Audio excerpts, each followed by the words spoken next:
지난 2015년 계약제 전환 거부를 이유로 시작된 진주보건대와 교원 간 부당해고 다툼. 교원소청심사위원회 복직 결정으로 해당 교수에 대한 임용이 진행됐는데요. 하지만 한 달도 되지 않아 학교 측이 면직 처분을 내렸는데 소청심사위원회는 이 처분을 다시 취소하라는 결정을 내렸습니다. 김동엽 기자입니다. 면직과 파면, 재임용 처분에 취소를 명하는 주문.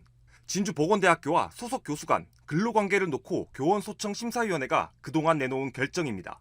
위원회의 결정에 불복해 학교가 진행한 행정소송에서도 법원은 원고 측 청구를 기각했습니다. 복직을 명한 위원회의 결정에 하자가 없다는 것. 이에 따라 지난 7월 해당 교수에 대한 복직 조치가 이뤄졌지만 한 달도 되지 않아 다시 면직 처분이 내려졌습니다. 지난 22일 위원회는 이 처분을 취소하라는 결정을 내리며 또다시 청구인, 그러니까 교원의 주장을 인용했습니다. 학교 측과 교원 간 갈등은 2015년으로 거슬러 올라갑니다. 당시 학교 측은 특정 학과 소속 교수들에게 계약제 전환을 요구했고 이에 거부 의사를 밝힌 교수에 대한 면직 처분이 이뤄진 것. 법적 공방 끝 학교 측의 패소로 처분은 취소됐지만 학교는 다시 해당 교수를 파면했습니다.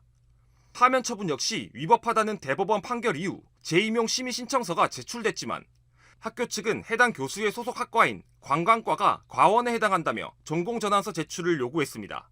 이후 전환서 미제출을 이유로 학교 측이 재임용 거부를 통지했고 이 역시 법원이 교원의 손을 들어주며 사태는 일단락되는 듯 했습니다.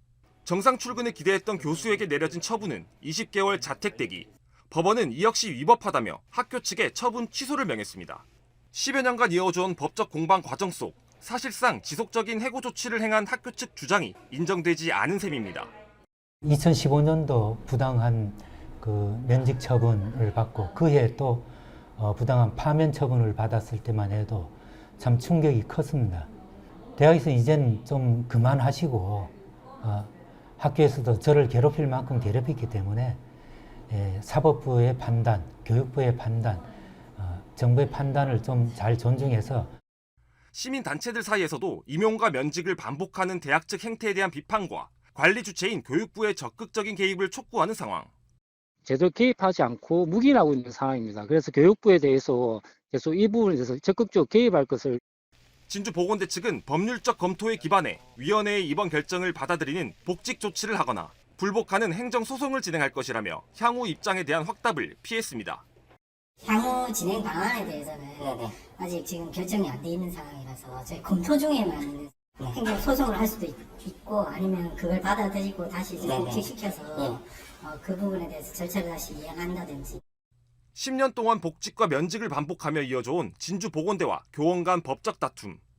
교원소청심사위원회의 이번 결정은 또 어떤 결과로 이어질지 관심이 쏠리고 있습니다. SCS 김동엽입니다.